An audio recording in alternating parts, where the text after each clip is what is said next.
Okay, so we've finished in the vineyard, so we're just collecting these grapes. It's not as many as last year, but there's going to be enough to test the new machine. Now this is a destemmer, and I got it from T Minox. Marin sorted all this out for me, and what it is, it's a destemmer. Takes all the stalks off of the grapes, and it doesn't crush them. I didn't want them crushed.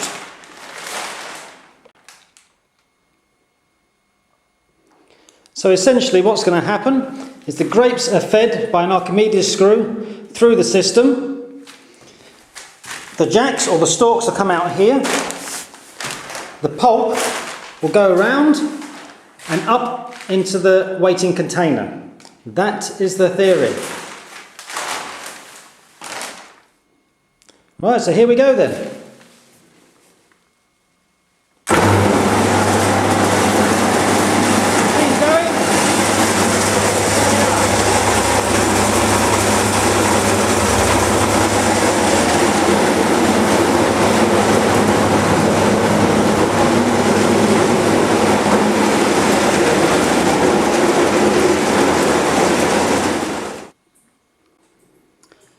So you can see all the jacks are coming out absolutely clean.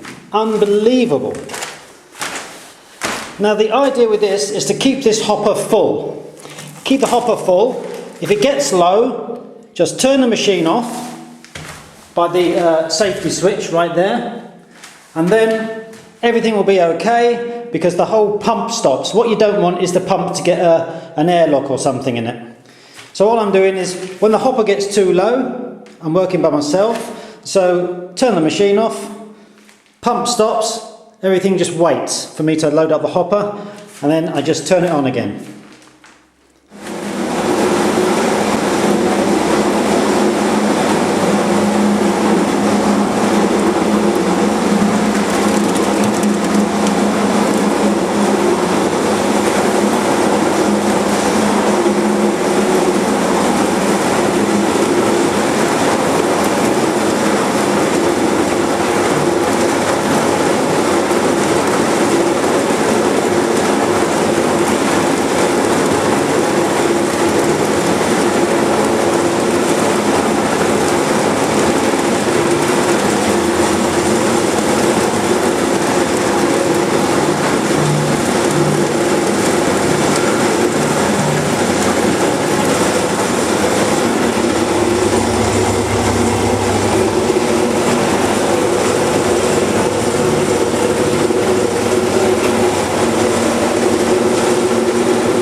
All the machine's cleaned, it's all stripped down. Here's the 2 barrels of must.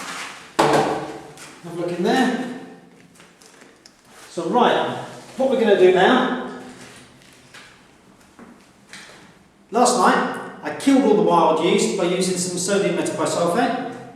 So that's why it's not fermenting now. That's perfect. Now I can introduce my own yeast. I'm using Lalvin this year. Give that a go. And we're going to inoculate the must. So we're going to do that right now. The little one goes in this one. It's all dried yeast. And what we do, we start it off in some lukewarm water.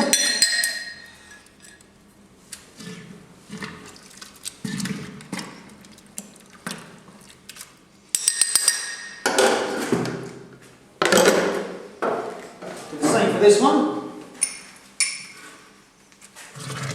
Is. And what that's going to do is going to ferment all the sugars and turn the sugar into alcohol. The alcohol is what keeps the wine fresh. So really my job and my hobby is simply preserving fruit, contrary to popular belief. Okay, right. So what we're going to do now is just punch the cap down. So you can see there's the liquid there, and the action of the yeast and all the gases, the CO2, has pushed all the skins to the top. Have a look in there, and in there. And that's what it is. If you look in here, It's just pure skins, and it's really warm now. So we push it down 2 or 3 times a day. See the colour of that? Pushing it down, and that gets the skins back onto the wine, as it were, which extracts much more colour, and obviously gets more sugars out of the skins. That's all we've got to do to that. Do exactly the same with the other one. There we are. See how deep that is? Before you get to there. Look at the colour of that, it's lovely. Really warm, that's because of the heat generated during the fermentation. 2 or 3 times a day. Okay? Right, so here we are then, coming to press the grapes. They've been fermenting for some time, and now we're going to press them. In there, into the bucket, up the steps, in the barrel. And there we are. There we are. More wine. That's all the cake. That's where it's coming from.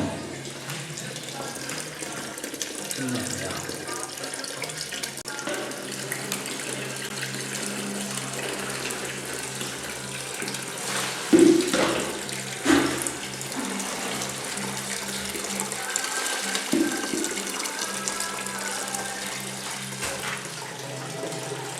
So that's most of them in. All you've got now is pips at the bottom that have dropped out during fermentation. We just strain those off later and ferment them separately. So that's what's left. That's the last little bit coming off. So what I'm going to do now is I'm going to put these in. This one.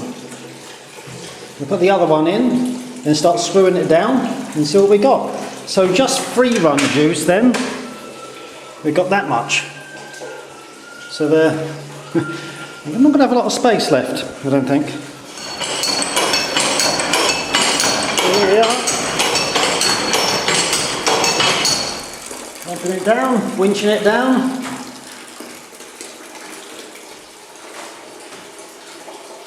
How much have we got in there? I don't know, I can't see. And that's the cake that's left.